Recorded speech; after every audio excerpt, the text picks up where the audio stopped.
প্রত্যেকটা মানুষের জীবনে টাকা হচ্ছে সবচেয়ে আপন, বা টাকাটাই সবচেয়ে আপন মনে করা উচিত। মানুষের জীবনে বা এই বাস্তব সমাজে প্রত্যেকটা মানুষের টাকার চাইতে বড় আপনজন আর কেউ হয় না। বিপদ আপদে কোনো মানুষ পাশে থাকুক না থাকুক, আপনার টাকা আপনার পাশে থাকবে।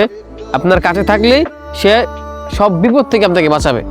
দিন শেষে আমি যতবার বিপদে পড়েছি দেখেছি যে প্রত্যেকটা বিপদেই আমার সঙ্গিনী শুধু টাকা ছিল, কাছের মানুষ ছিল না।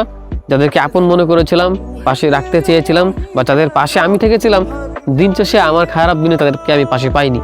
তবে হ্যাঁ, আমি পাশে পেয়েছি আমার টাকাকে। আমি দেখেছি আমার কাছে টাকা ছিল, প্রত্যেকটা মানুষ আমার আপনজন ছিল।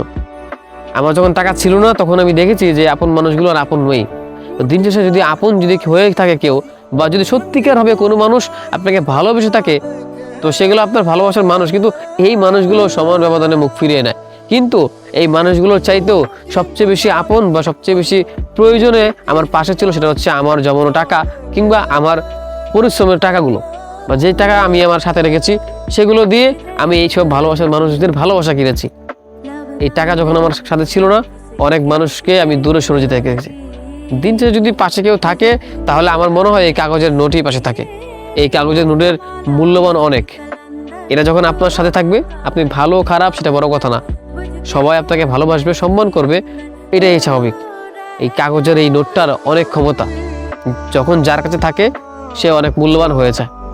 হয়তো আমার কাছে যখন ছিল তখন সবার ভালোবাসা আমি পেয়েছি, যখন ছিল না তখন কোনো মানুষকেও আমি পাশে পাইনি। দিন শেষে আমার পাশে কেউ থাকুক বা না থাকুক, কাগজের এই নোটটা যতদিন ছিল ততদিন আমি প্রত্যেকটা মানুষের ভালোবাসা পেয়েছি। এই কাগজের নোটের ক্ষমতা আসলেই অনেক, যেটা কখনো বলে বোঝানো সম্ভব না।